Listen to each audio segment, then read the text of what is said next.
사순절 특세를 통해서 우리가 요한계시록 말씀을 묵상하고 있는데 그 39번째 시간입니다. 늘 우리가 부르는 찬송 중에 나와 있는 내용이죠. 내가 속히 오리라. 그 제목으로 오늘 말씀을 나누겠습니다. 요한계시록은 제가 별명을 붙이기를 하나님 나라의 완성 교향곡이다, 이렇게 별명을 붙였습니다. 하나님께서 꿈꿔오시던 그 나라, 오래전부터 계획하고 계시던 그 나라, 그것을 이루기 위해서 열심히 애써 오시던 그 나라가 드디어 완성되는, 그 아름답고 웅장하고 그 엄청난 일들에 벌어지는 광경, 그것을 보면서 그것을 주제로 담아서 교향곡을 마치 연주하고 있는 것 같은 그런 책이라고 생각해서 제가 이렇게 제목을 붙였어요. 교향곡은 4악장으로 되어 있는데, 그래서 제가 요한계시록의 본론을 모두 4부분으로 나누어서 지금까지 묵상해 왔습니다. 1악장은 교회를 향한 계시의 말씀이었죠. 그래서 1장부터 3장까지 아시아에 있는 7교회에 각각 주시는 말씀들로 채워져 있습니다. 2악장은 역사의 종말에 대한 계시였습니다. 일곱 봉인 시리즈부터 시작해가지고 7나팔 시리즈 계속 이어지고 있습니다. 그러면서 마지막 때에 역사의 종말이라고 하는 건 역사가 창조된 시간이 있었고, 태초죠. 거기서부터 시간이 계속 흘러오다가 그게 끝나는 때가 있다는 겁니다. 그게 역사의 종말인데, 그때 과연 어떤 일들이 벌어질 것인가에 대한 계시의 말씀이 계속 이어졌고, 3악장은 특별히 어디에 포커스를 맞췄냐 하면 적 그리스도에 포커스를 맞췄어요. 그러면서 이제 3번째 시리즈가 등장하는데 7대접 시리즈였습니다. 그러면서 적그리스도가 어떻게 이 세상에 등장하게 되었는지, 또 그 적그리스도와 함께 타협한 이 세상의 정치적인 경제적인 시스템이 어떤 의미를 가지고 있는지, 또 그것이 어떻게 망하게 되는지, 그리고 적그리스도에 대한 하나님의 심판이 어떻게 임하는지에 대한 그 놀라운 이야기들을 쭉 살펴봤습니다. 그리고 제일 마지막 4악장에 와서는 새 예루살렘에 대한 계시, 정말 놀라운 정말 놀라운 하나님의 꿈이 이루어지는 그 장면을 우리가 살펴봤습니다.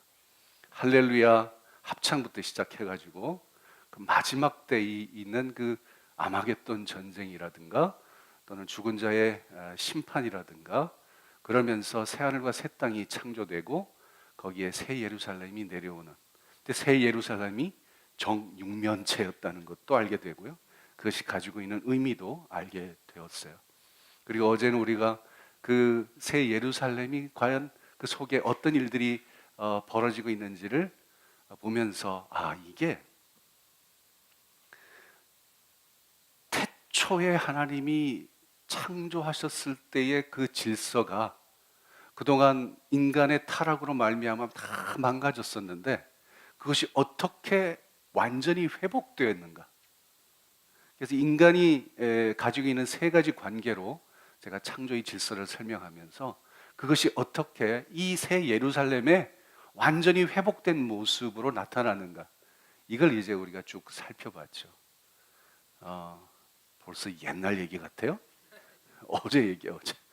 그런데 그러면서 제가 어떤 메시지를 함께 깊이 묵상했는가 하면, 구원의 완성이라고 하는 것은 관계의 회복으로 증명되는 것이구나 하는 것을 깨닫게 되었습니다. 여러분이 구원받았다면 여러분이 맺고 살아가는 모든 관계가 달라져야 되고 회복이 돼야 됩니다. 그게 진짜 구원입니다. 나는 말로는 구원받았습니다 그래 놓고 여전히 엉켜진 관계 속에, 잘못된 관계 속에, 그래서 마음속에 누군가를 미워하는 그 못된 마음을 품고 있다면 그것은 구원받은 게 아닙니다. 구원이 아직 증명되지 못한 것이죠. 여러분의 삶에 있는 모든 관계가 회복됨으로써 여러분이 구원받았다는 게 증명이 됩니다. 그게 새 예루살렘에서 우리가 나누게 될 삶의 모습이에요. 그게. 그래서 그렇기 때문에 우리가 우리 믿음의 공동체 안에서 참 이걸 연습하며 살아야 된다. 그때 가서 버벅거리지 말고 지금부터 미리미리 연습하며 살아야 새 예루살렘에서 우리가 그렇게 살 수 있게 된다라는 말씀까지 드리고 어제 말씀 마치는데, 어제가 본론의 마무리였습니다. 그러니까 제 4악장의 마무리였고요. 오늘하고 내일은 이제 어떤 말씀을 살펴보게 되냐 하면 이 완성 교향곡의 포스트루드, 후주입니다. 뒤에 이제 마무리를 하는, 전체를 마무리하는 그런 말씀들로 2시간 정도 우리가 살펴보게 될 텐데, 자, 우리가 이제 봤어요. 마지막 때 하나님이 이루실 하나님 나라, 새 예루살렘이 어떤 모습인가, 그게 어떻게 우리에게 임하는가 다 봤어요. 그 다음에 문제는 뭐냐면, 그럼 우리 어떻게 살 거야? 라고 하는 문제죠. 어떻게 살 거냐? 왜냐하면 당장, 물론 빨리 오시긴 오실 테지만 지금 당장 임한 건 아니잖아요. 그러면 그걸 바라보면서 우리는 과연 어떻게 살아야 될 것인가 하는 문제에 오늘 내일 말씀이 초점을 맞춰주고 있다는 것. 그래서 오늘은 3가지 정도 우리가 어떻게 살아야 될 것인가에 대한 가이드라인을 이 말씀을 통해서 우리가 배우게 되는데, 그 첫 번째가 믿음을 지키는 자로 살아야 된다라는 말씀이에요. 말씀을 지키는 자로 살아야 된다. 자, 22장 6절 말씀 같이 읽어봅니다. 시작. 또 그가 내게 말하기를 이 말은 신실하고 참된지라 주 곧 선지자들의 영의 하나님이 그의 종들에게 반드시 속히 되어질 일을 보이시려고 그의 천사를 보내셨도다. 여기서 그가 누구냐? 그러니까 예수님이 아니고 하나님이 아니고 천사입니다. 7 대접의 천사에 등장했던 그 중에 한 천사가 지금 이 천사의 안내를 받으면서 새 예루살렘을 투어를 한 거예요. 에? 그래서 이건 어떻고 저건 어떻고 설명을 다 들은 겁니다.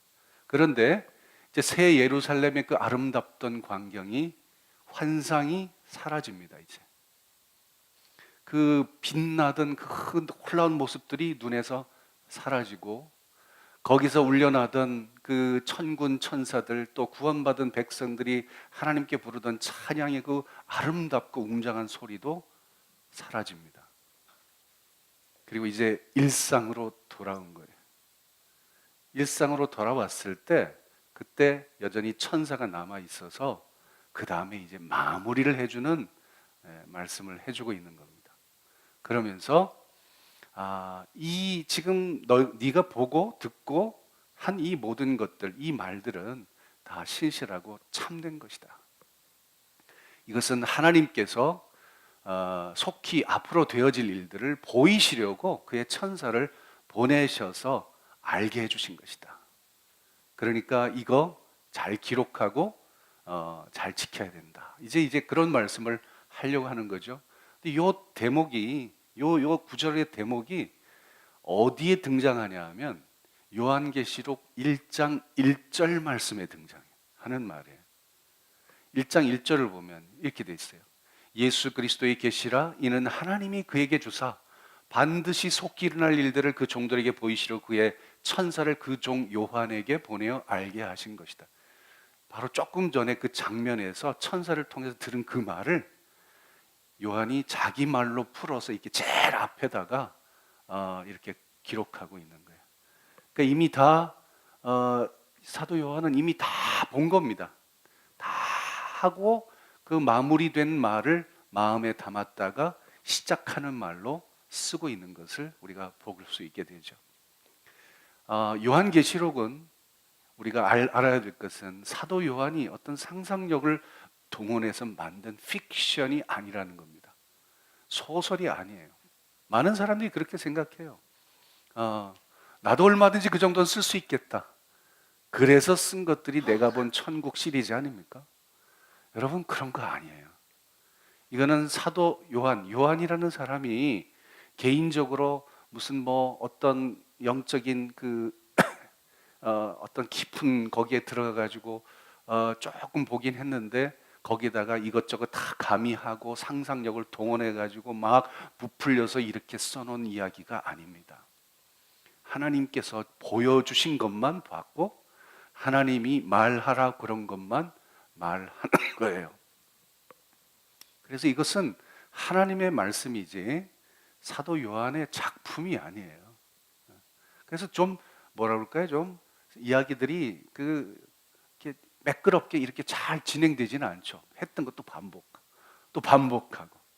그죠? 이게 요한계시록의 특징인데, 그래서 더 헷갈리는 거죠, 막. 그러나 그 속에 담겨 있는 메시지는 분명합니다. 그걸 누가 얘기해 줬냐 이거죠? 하나님이 얘기해 주신 거예요. 여러분이 하나님 말씀이라고 믿으셔야 돼요. 그 말씀이라고 하는, 하나님 말씀이라고 하는 것에서 출발하셔야지, 자꾸 거기다 대놓고 이거 사도 요한이 뭐 자기가 어떻게 좀 만들어 봤나 보다, 이렇게 접근하기 시작하면 여러분 메시지를 발견하지 못해요. 살지도 못해요. 준비가 안 됩니다. 자, 그 다음에 7절 말씀, 이게 이제 중요한 말씀인데 같이 읽어볼까요? 시작. 보라, 내가 속히 오리니 이 두루마의 예언을 말씀을 지키는 자는 복이 있으리라 하더라. 내가 속히 오리니 I'm coming quickly. 내가 빨리 온다. 금방 온다. 근데 이걸 메시지 성경 번역은 아주 이렇게 번역을 해놨더라고요. Yes, I'm on my way. 내가 지금 오고 있어. I'm on my way. I'll be there soon. 내가 곧 거기 도착할 거야. 이제 그렇게 번역을 해놨더라고요. 여러분, 주님은 이미 출발하셨어요. 도착하는 건 시간 문제예요. 얼마가 될지 우리는 모르죠. 왜냐하면 하나님의 시간하고 우리의 시간이 많이 다를 수 있으니까. 하나님께는 1000년이 하루 같고 하루가 1000년 같잖아요. 그러니까 우리가 그 시간을 우리의 시간으로 가늠할 수는 없지만, 그러나 출발하신 건 분명해요. 곧 오실 거예요. 그럼 너 어떡할래? 어떻게 해요? 그게 두루마리의 예언의 말씀을 지키라는 거죠. 이제 네가 해야 될 일은 그거야. 예언의 말씀을 지키는 자가 복이 있다. 그런 얘기입니다. 근데 이 말씀을 지킨다고 하는 게 무엇일까 하는 생각을 해봤어요. 요한계시록 1장 첫 부분에 가보면 이렇게 시작하죠. 이 예언의 말씀을 읽는 자와 듣는 자와 그 가운데 기록한 것을 지키는 자는 복이 있다. 여기는 읽는 자, 듣는 자, 지키는 자, 시작할 때 이렇게 얘기해놓고 지금 끝날 무렵에는 뭐라고 해놨어요? 그 두 가지가 빠졌죠. 읽는 자와 듣는 자는 빠지고 지키는 자만 남았습니다. 왜 그럴까요? 당연한 얘기죠. 처음에 시작할 때는 뭐 얘기해 준 게 없잖아.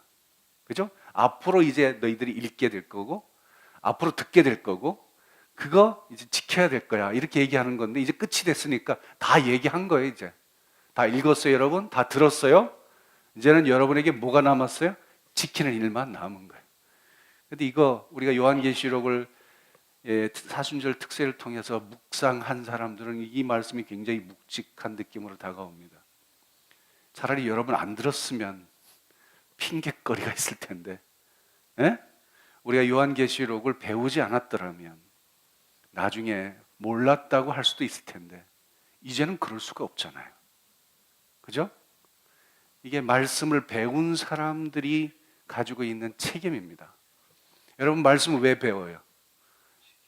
여러분의 궁금한 걸 다 정리해보고 몰랐던 것 알려고 배우나요? 아니에요.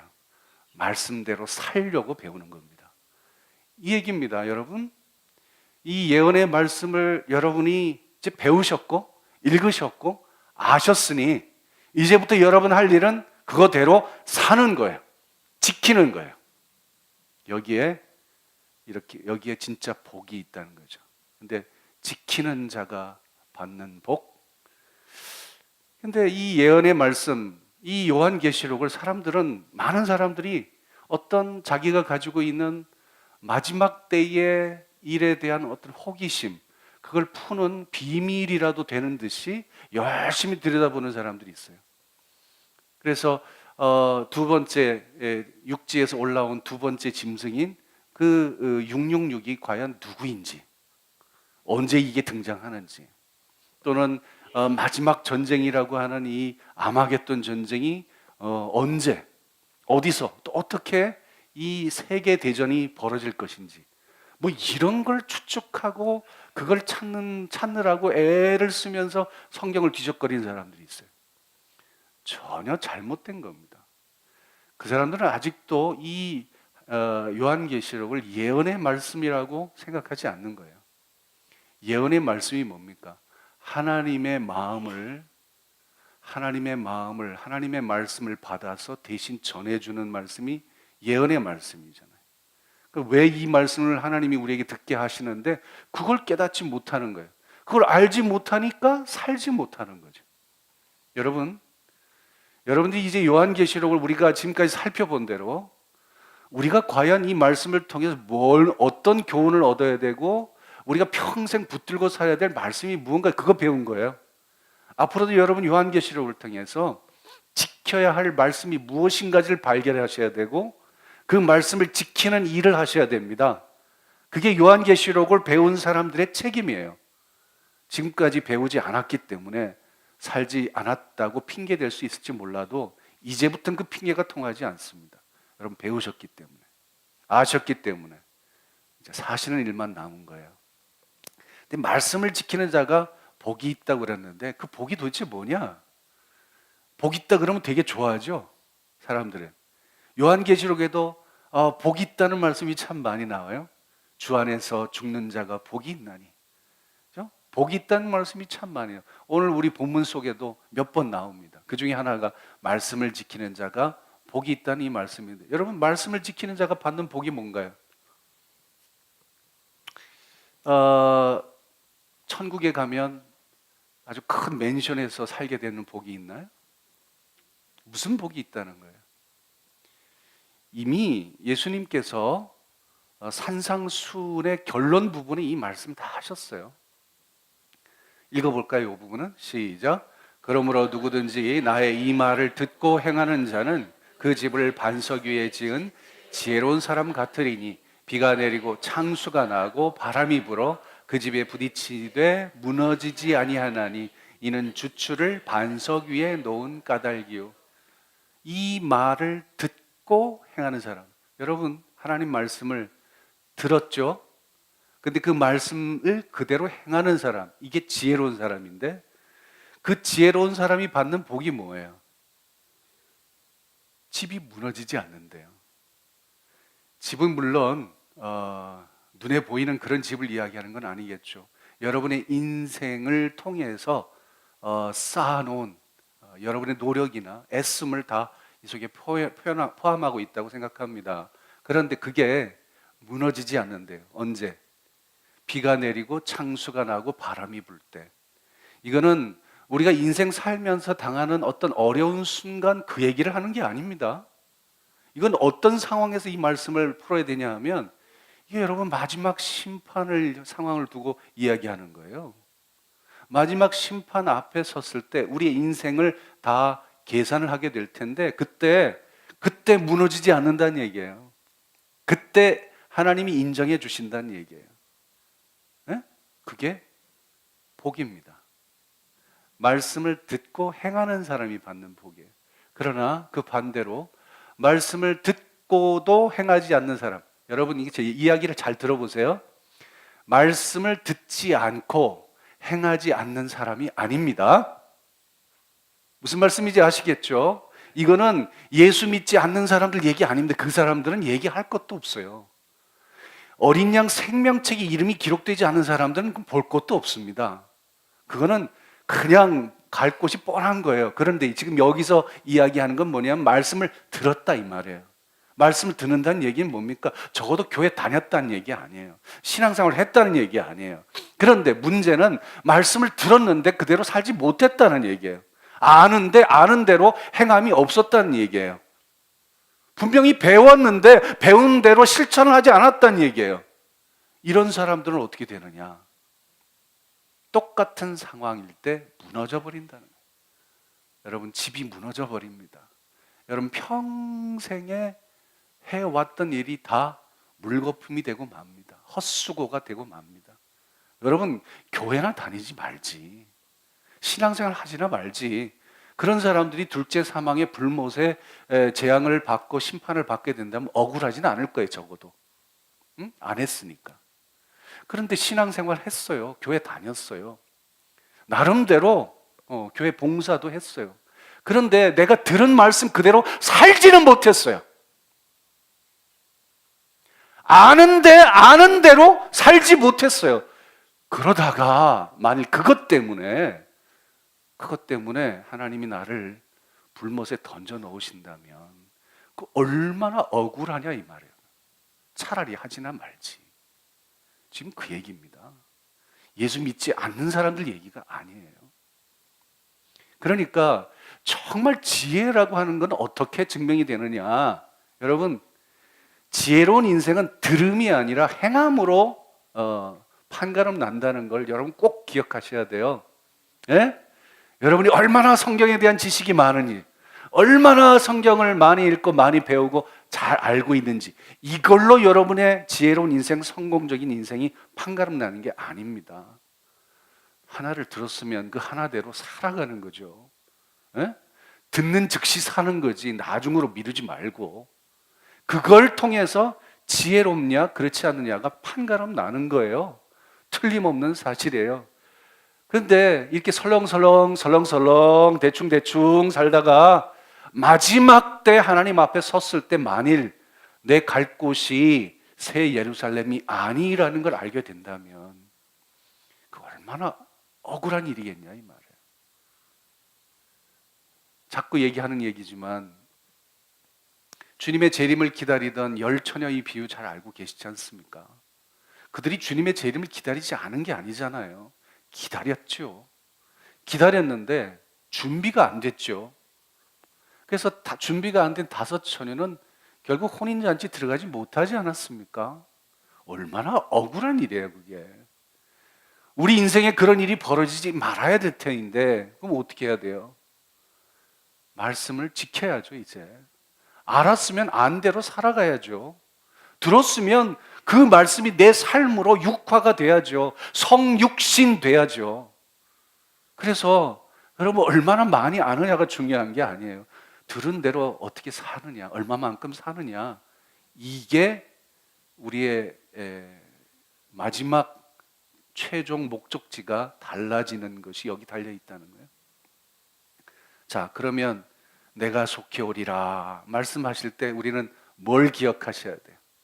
아, 이제부터는 내가 말씀을 지키는 자로 살아야 되겠구나. 언제부터 그렇게 살아요?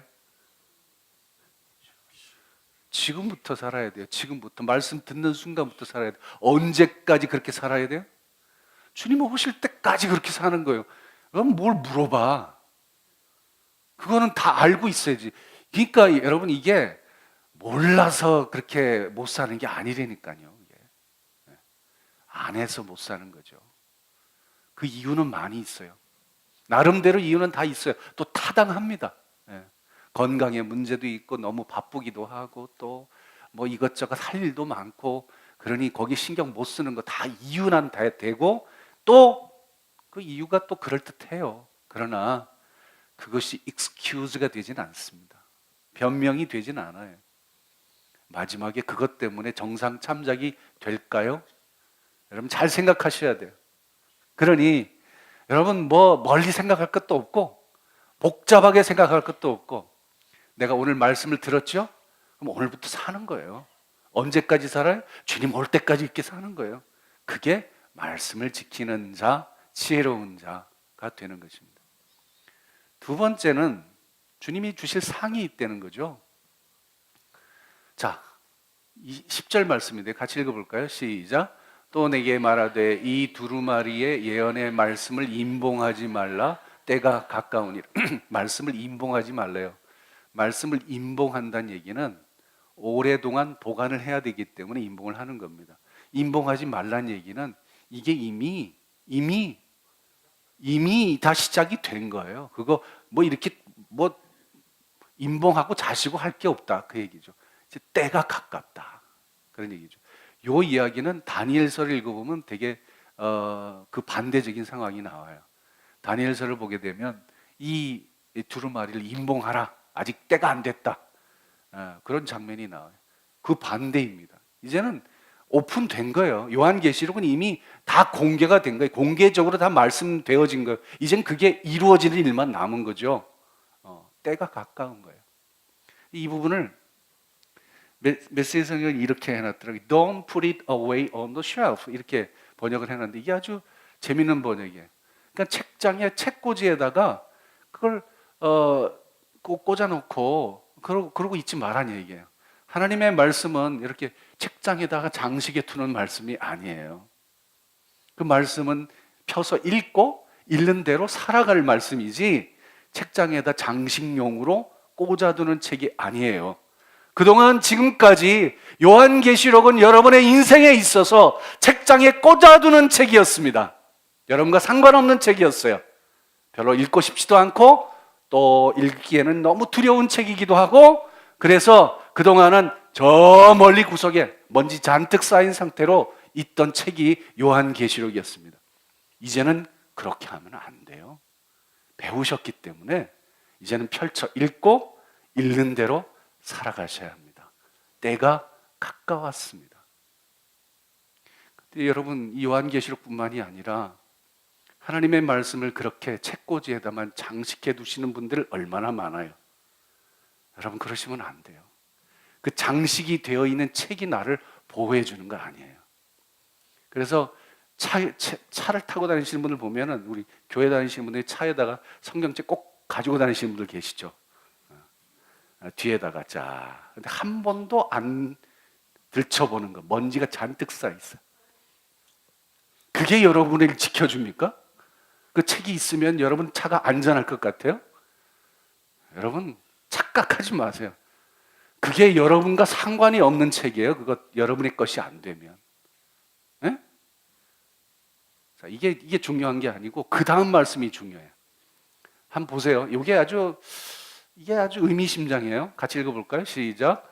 불의를 행하는 자는 그대로 불의를 행하고, 더러운 자는 그대로 더럽고, 의로운 자는 그대로 의를 행하고, 거룩한 자는 그대로 거룩하게 하라. 자, 이 말씀이 여러분이 어떻게 들리시나요? 불의를 행하는 자는 계속 그대로 불의를 행하게 내버려 두라는 거죠. 또 더러운 자는 그대로 계속 더럽게 살라는 거예요.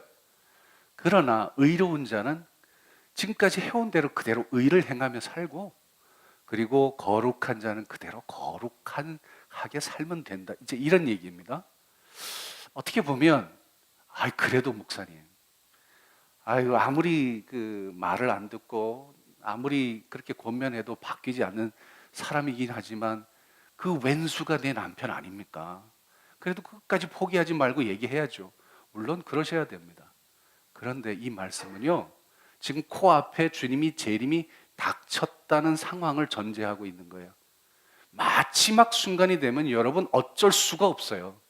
그때 가서 불의하게 사는 사람들을 어떻게 고쳐서 의로운 사람으로 바꾸려고 애써봐야 이미 늦은 겁니다. 그 얘기입니다. 지금 바뀌지 않으면 그때 가서 못 바꾼다는 얘기예요. 그땐 그냥 내버려 두는 수밖에 없어요. 그냥 그렇게 살다 망하는 겁니다. 분명하죠. 불을 보듯 뻔하죠. 망하는 게 뻔하죠. 불못에 둘째 사망에 던져지는 게 뻔한 일이에요. 그러나 그때 가서 여러분 애쓴다고 될 일 아니라 이 말이에요. 중요한 건 여러분 자신이에요. 여러분 자신이 어떻게 살 거냐, 이게 중요한 거예요. 그래서 그들이 어떻게 살았는지, 어떻게 예수 믿는 사람들이 저렇게 하고 살아? 여러분 그럴 얘기할 필요 없는 거예요. 여러분이 중요해. 여러분이 어떻게 살 거예요? 이제 지금까지 해오던 대로 믿음 잘 지켜서 의롭게 거룩하게 살면 되는 거예요. 어린 양의 피로 내가 인침받아서 거룩한 존재가 되었다면 그렇게 계속 거룩한 삶으로 여러분 주님 재림하실 때까지, 아니 여러분의 인생의 종말이 올 때까지 그렇게 사는 거예요. 그게 중요한 거예요. 다른 사람에게 너무 지나치게 관심 가지지 마라 이 얘기예요. 그래서 교회가 제일 참 문제가 되는 것이 너무 말이 많다는 게 문제예요. 그 말이 보면은 다 이유가 있고 또 그럴듯하긴 해요. 그 말 들을 만한 사람들이 말을 듣더라고요, 보니까. 그런데 여러분, 그게 여러분에게 가지고 있는 영적인 에너지를 쓸데없는 데 쓰는 거예요, 지금. 진짜 써야 될 때 못 쓰고 있는 거예요. 그거 필요 없어요. 그거 한다고 그 사람 고쳐지지도 않아요. 그러니 너무 거기에 너무 신경 쓰지 마세요. 그 다음에 이제 중요한 얘기입니다. 자, 아까 상에 대해서 이야기를 했는데 12절입니다. 같이 읽어봅시다. 시작.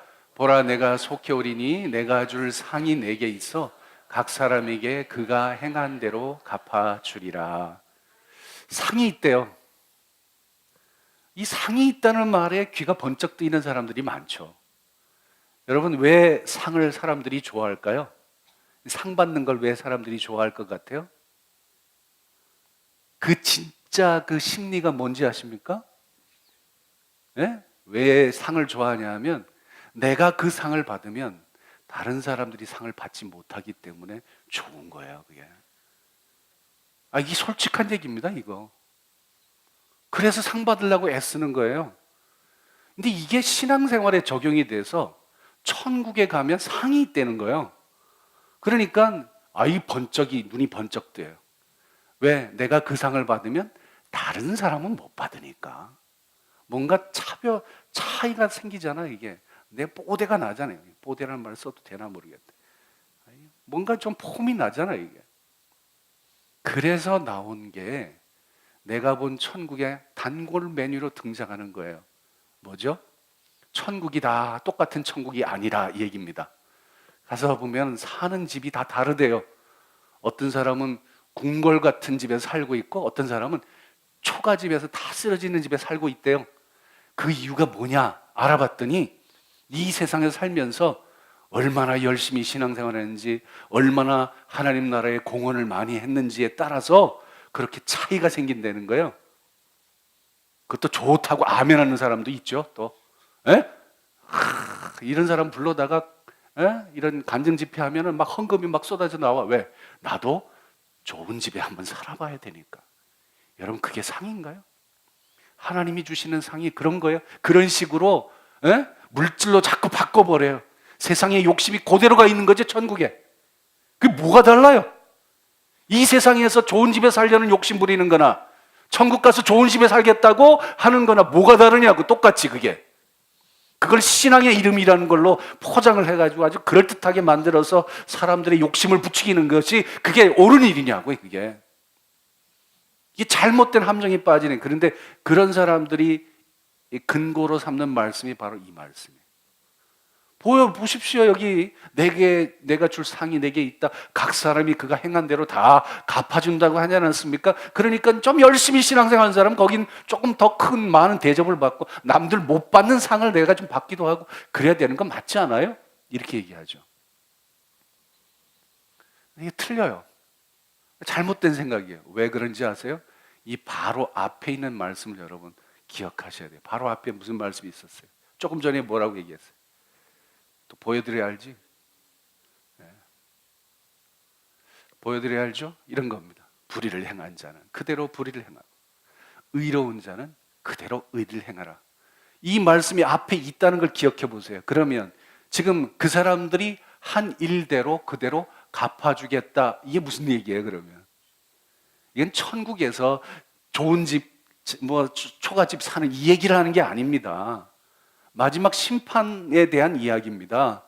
그래서 불의하게 사는 사람들, 불의를 행하는 자는 그대로 갚아줘요. 이 사람들의 받을 삭시 뭘까요, 그러면? 자, 그런데 상이라고 번역되어진 이 헬라어가 미스토스라는 말이에요. 이 미스토스라는 말이 무엇인가? 제가 용례를 쭉 찾아봤더니 이게 본래는 상이라고 하면은 좋은 걸 얘기하는 거잖아요. 상급 뭐 이렇게. 근데 그런 뜻이 아니고 wage였습니다. 임금이에요, 임금. 여러분, 삭시에 삭슬 받는다고 했을 때 삭시예요. 여러분, 왜 예수님 비유 중에서 너그러운 포도원 주인에 대한 비유 이야기 아시죠? 6시부터 일한 사람, 1시간 전에 일한 사람 똑같이 한 달란트란다. 한 데나리온의 그 삭스를 주지 않았습니까? 여기서 삭시라는 말이 미스토스라는 말이에요. 그러니까 상이 삭시예요, 삭. 그 사람이 일한 만큼 받는 거예요. 이거는 천국에 들어가서 어떤 특별한 대우를 받는다는 그런 뜻이 아닙니다. 삭시예요. 그래서 불의한 자가 받는 삭시 뭐예요, 그러면? 그건 분명하죠. 둘째 사망인 거예요. 그거는 불못에 던져지는 것이 그가 받을 삭시입니다. 그러면 의로운 자, 믿음 생활 잘한 사람, 잘 준비되어진 사람이 받은 삭시 뭐예요? 영원한 생명이죠. 새 예루살렘에 들어가서 영생을 누리는 것, 그게 받을 삭시예요. 여러분, 그보다 더 큰 삭시 있나요? 그 더 큰 상이 있나요? 그 외에 뭐가 더 필요해요? 10평짜리 사는 것보다 100평짜리 사는 게 더 좋을 것 같아요? 천국 가서? 그게 여러분의 목표입니까? 여러분, 그런 거 아니에요. 천국에 들어가는 것 자체가 우리가 받을 제일 큰 상이에요. 하나님의 은혜가 제일 큰 상이에요. 그 외에 다른 건 아무런 의미가 없어요. 근데 왜 꼭 다른 사람하고 비교하죠, 이걸? 그래서 뭔가 더 대우를 받아야 되고, 더 대접을 받아야 되고, 남들 못 받는 무슨 특별한 무슨 상을 받아야 된다고 생각하죠. 왜? 이것부터가 우리가 회개해야 될 거예요. 이런 인간적인 욕심, 물질적인 욕심들이 신앙이라는 것으로 포장되어 있기 때문에 이게 우리가 제대로 신앙생활을 하지 못하는 이유가 되는 거예요. 정말 천국을 소망하고 하나님 나라에 대한 소망을 가지고 있다면요, 이런 것에서부터 해방돼야 돼요. 우리에게 주어질 가장 큰 상은요, 거기 있다는 거예요. 거기 있다는 거. 하나님 나라에, 여러분, 하나님 나라 갔더니 뭐 그 길이 전부 정금으로 돼 있대, 금으로 돼 있대. 그 길로 걸어 다니면 전부 다 관절염 생길 거야, 아마. 그렇지 않아요? 무슨 뭐 보석이 빛난다. 야, 그 보석이 당신 겁니까? 그게 무슨 일? 여러분, 그 보석이 당신이 되어야 해요. 지금 우리가 말씀 묵상한 게 그거 아닙니까?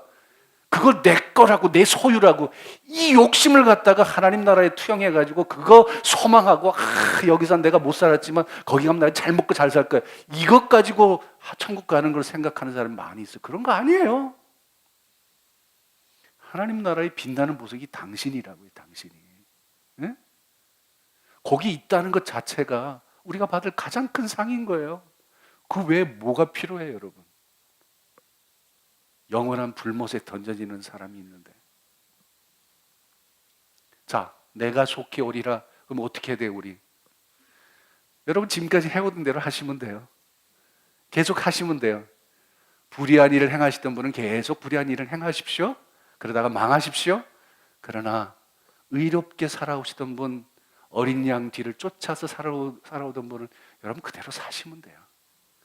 뭘 더 할 게 뭐가 있어요? 그거 사는 거죠. 근데 중요한 건 끝까지 사는 거죠. 끝까지 그 길 걸어가는 거죠. 도중에 낙오가 되면, 제가 그렇게 말씀드렸잖아요. 생명책의 이름이 기록되기도 하지만 지워질 가능성도 있다는 거 여러분 잊지 마세요. 내가 한때 예수 잘 믿었고 믿음의 고백을 가지고 세례받고 그렇게 살았다 하더라도 지금 그렇게 살지 못하면요, 그거 지워진 겁니다. 네? 정신 차려야 되는 거예요. 그래서 끝까지 이 믿음의 길을 걸어간다는 게 중요한 겁니다. 이게 두 번째 메시지. 세 번째 메시지는 뭐냐? 두루마기를 빠는 자가 되래요. 이게 참 기가 막힌 표현이에요. 모르겠죠? 내 얘기가 아닌 성경에 나온 얘기예요. 한번 읽어보자고요. 같이 시작. 자기 두루마기를 빠는 자들은 복이 있으니 이는 그들이 생명나무에 나아가며 문들을 통하여 성에 들어갈 권세를 받으려 함이로다. 개들과 점술가들과 음행하는 자들과 살인자들과 우상숭배자들과 및 거짓말을 좋아하며 지혜어내는 자는 다 성 밖에 있으리라. 성 밖에 있다는 얘기는 두 번째 사망의 심판을 받게 된 사람들 이야기하는 것이고, 우린 성 안에 예루살렘 성 안에, 새 예루살렘 성 안에 들어가는 사람들은 구원받은 사람들을 이야기하는 것이죠. 그런데 자기 두루마기를 빨으래요. 두루마기는 예복입니다. 예복, 긴 옷을 예복을 가리킬 때 두루마기라 그러죠. 그런데 이게 어떤 상황을 염두에 두고 있는 거냐 하면 우리가 이미 살펴본 겁니다. 요한계시록 7장에 보면 온 민족과 열방 가운데 그 수를 헤아릴 수 없는 무수한 숫자의 사람들이 나와서 어린 양 앞에서 구원하심이 어린 양에게 있다고 찬양하는 그 대목 여러분 기억나시죠? 그럴 때 사도 요한이 그 궁금한 게 있었어요. 이 사람 도대체 어디서 나온 사람일까? 그걸 천사가 알아채리고 묻죠. 그리고 대답하죠. 뭐라고 그러죠? 이 사람들은 누구냐? 큰 환란에서 나오는 자들인데 어린 양의 피에 그 옷을 씻어 희게 만든 사람들이다. 이겁니다. 어린 양의 피에 인침을 받은 것이나 어린 양의 피에 옷을 씻어 희게 된 것이나 구원의 확신을 가지고 하늘 백성 되어 살아가는 사람을 다 표현하는 방식입니다. 그렇다면 두루마기를 매일 빨래요. 이게 무슨 뜻이에요? 에? 얘기는 무슨 얘기냐 하면 구원받은 사람이지만 매일 회개가 필요하지 않은 건 아니라는 거죠. 왜냐하면 이 세상이 워낙 악한 세상이라 우리가 조금만 이렇게 벗어나도 아니 조금만 다른 데 눈을 돌려도 이미 우리에게 악이 그냥 노출되어 있는 거예요. 요새 우리 아이들이 인터넷이라는 거라든가 또는 모바일 폰을 통해 가지고 얼마나 그것에 노출되기가 쉽습니까? 여러분 다 지킬 거예요, 그거? 어떻게 지킬 거예요? 핸드폰 뺏는다고 지켜져요? 안 됩니다, 그거. 그래서 이 세상이 워낙 악한 세상이기 때문에 눈만 바로 돌리면 바로 악에 물들게 돼 있어요. 여러분 예수 믿는 사람이라고 악한 마음 안 생겨요? 그런데 노출이 안 됩니까? 그래서 우리는 매일 하나님 앞에 예배할 때마다 회개하고 옷을 또 씻고 그러면서 거룩함을 유지해 가야 되는 거예요. 어떤 분들은 이게 잘 이해가 안 되죠. 그래서 교회 다니는 사람들 어떻게 매일 기도할 때마다 용서해 달라고 그러고 죄를 회개한다 그러고 자꾸 그런지 모르겠다고. 아니 회개했으면은 한 번 회개했으면 끝이지. 또 똑같은 죄를 왜 짓고 또 회개한다 그러냐고. 물론 그거 잘못된 얘기입니다. 똑같은 죄를 자꾸 반복해지면 안 되죠. 그 말은 맞죠. 그러나 여러분 우리는 약한 존재예요. 그래서 회개하지 않으면 안 돼요. 그게 우리의 현실입니다. 그래서 이게 회개를 하는 거죠. 나도 모르는 사이에 때가 묻을 수 있고 나도 모르는 사이에 그런 생각에 사로잡힐 수가 있으니까 매일 하나님 앞에 설 때마다 회개하는 거죠. 이게 자기 두루마기를 빤다는 얘기예요. 자기 두루마기를 누가 빨아요? 대신 빨아주지 않습니다. 우리 고명성 권사가 대신 빨아주는 거 없어요. 자기 두루마기를 누가 빨아야 되는데 자기가 빨아야죠. 언제까지 빨아야 되는데 주님 오실 때까지 빠는 거죠. 주구장창 매일 하나님 앞에 회개하고 나오는 거죠. 그런데 그 반대의 사람들이 있어요. 회개하지 않는 사람들 얘기입니다. 여기 보니까 쭉 리스트가 나와요. 그 중에서 점술가들, 음행하는 자들, 살인자들, 우상숭배자들 이 사람들은 다 이미 앞장에서 마지막 심판의 자리에서 이미 등장했던 사람들이에요. 그 사람들은 둘째 사망에 다 빠질 사람들이에요. 근데 여기에 두 사람이 또 새로운 사람이 등장을 해요. 그게 뭐냐 하면 개들이래요. 이 개들이 들으면 굉장히 억울해야 할 말이에요, 이게. 이 개들이 그 개들을 얘기하는 게 아니잖아요. 이 사람을 얘기하는 건데 왜 여기 개들이라고 표현해 놨을까? 왜냐하면 이 개들은요. 베드로 사도가 그런 얘기 했잖아요. 개들은 특징이 있대요. 자기가 토한 걸 그대로 또 먹는데요. 네? 상상만 해도 아주 끔찍하지 그게. 근데 그게 개래요. 제가 개를 키워보니까 그렇더라고 진짜. 네? 아이 더러워 죽겠어 아주. 그런데 사람이 그렇다는 거예요. 사람이 회개하죠. 잘못했다고 하죠. 근데 또 거기 가서 또 먹고 있는 거죠. 그게 개들이에요. 그리고 회개 안 해요. 나중에는 그게 그냥 익숙해져요. 그냥 그러는가 보다 그렇게 사는 거죠. 그게 바로 이 사람들의 마지막 결론을 결정하는 겁니다. 그 다음에 등장하는 사람이 저는 요 부분이 굉장히 눈에 띄더라고요. 거짓말을 좋아하며 지어내는 자. 이거를 NIV 성경 뭐라고 표현하면 everyone who loves and practices falsehood 이렇게 돼 있어요. 거짓말이 아니라 사실은 거짓입니다. 가짜입니다. 가짜. 가짜를 좋아한다는 얘기예요. 네? 가짜를 좋아하고 가짜를 실제로 그렇게 실행하며 사는 사람들, 그런 사람들은 다 성 밖에 있다는 얘기. 이 사람은 뭘 얘기하는 걸까요? 이 사람이 어떤 사람들 얘기하는 걸까요? 디모데 후서에서 바울이 이런 얘기를 했습니다. 때가 이른다. 마지막 때가 이른다. 사람들이 바른 교훈을 받지 않는다는 거예요. 귀가 가려워서 그거 긁어주는 이야기만 듣는다는 얘기예요. 그러니까 자기가 듣고 싶은 것만 듣는 거예요. 자기에게 그 얘기를 해주는 사람만 쫓아다니는 거예요. 선생은 많은데 선생이 진짜 선생이 하나도 없는 거예요. 제대로 된 선생이 있다면 그 잘못했다고 이야기해주고 따끔하게 고쳐주게 얘기하고 그래서 삶을 바꾸라고 얘기할 텐데 그러지 않는 거죠. 괜찮아 그냥 가려운 데만 자꾸 긁어주는 거예요. 그런 선생만 쫓아다니는 거예요. 그러면 그 사람들은 인기가 있어요. 그렇게 얘기해주는 사람. 인기가 있으면 성공한 건가요? 여러분 심각한 얘기예요. 여러분 어떤 말씀을 들으려고 하나님 앞에 나오십니까? 여러분 귀에 간지러운 부분을 삭삭삭 긁어주는 요 얘기만 듣고 싶어서 나오셨습니까? 그랬다면 여러분 잘못 오신 거예요. 정말 여러분을 구원으로 인도하는 건요, 여러분에게 회개를 촉구하는 말씀을 할 수 있는 선생이 있어야 된다는 말이에요. 잘못됐다는 거 잘못됐다고 얘기했을 때 그걸 받아들일 수 있는 마음의 자세가 있어야 된다는 거예요. 기분 나쁘다고 이 교회밖에 없냐 그러고 다른 교회 휙 가버리고 말이죠. 그래서 여러분 그게 구원받을 자가 되겠냐 이 말이죠. 내가 속해 오리라. 이 말씀은 무슨 뜻으로 여러분에게 다가오십니까? 여러분 어린 양의 피로 매일 죄를 씻어야 됩니다. 여러분 옛날에 세례 받으셨죠? 여기 세례 안 받은 사람 어디 있겠어요? 다 받았지.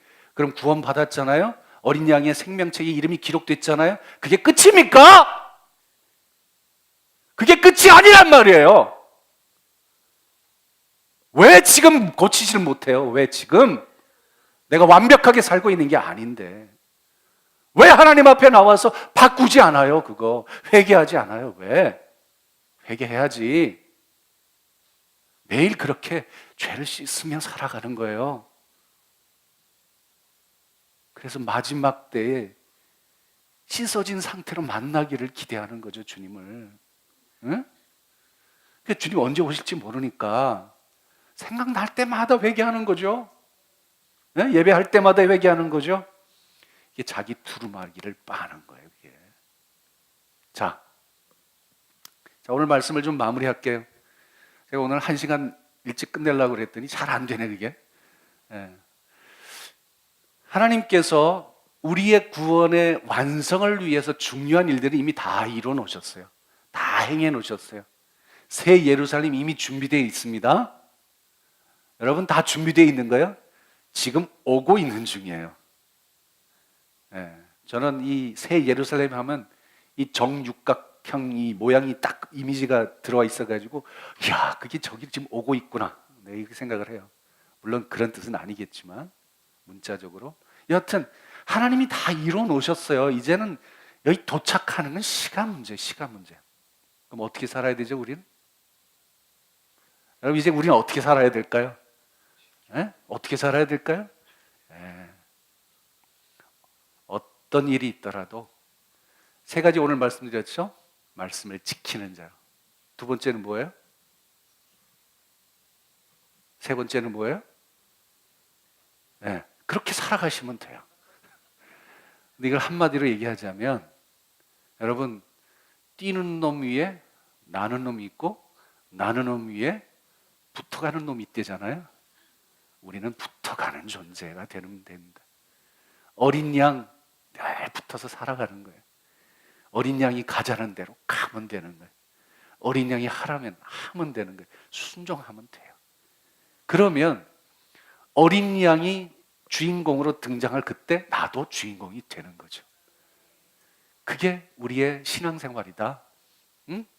저는 요한계시록을 통해서 이거 하나라도 분명히 깨달으셨으면 좋겠어요. 예? 뭘 대단한 깨달음이 없다 하더라도 이거 하나만이라도 좀 붙으셨으면 좋겠어요. 지금 우리가 그 길 걷고 있는 겁니다. 마지막까지 걸어야 된다. 오늘 사순절을 정리를 합니다. 그래서 여러분, 고지가 바로 저기예요. 고지가 어디예요? 내일입니다. 눈앞에 와 있어요. 조금만 더 가면 돼요. 조금만 더 참으시면 돼요. 여러분 힘들죠? 신앙생활하기 힘들죠? 조금만 더 참으세요. 주님이 바로 저기 와 계십니다. 그 나라에 여러분이 주인공이 될 겁니다. 조금만 더 참는 훈련을 하는 절기가 바로 사순절이다. 희망이 있잖아요.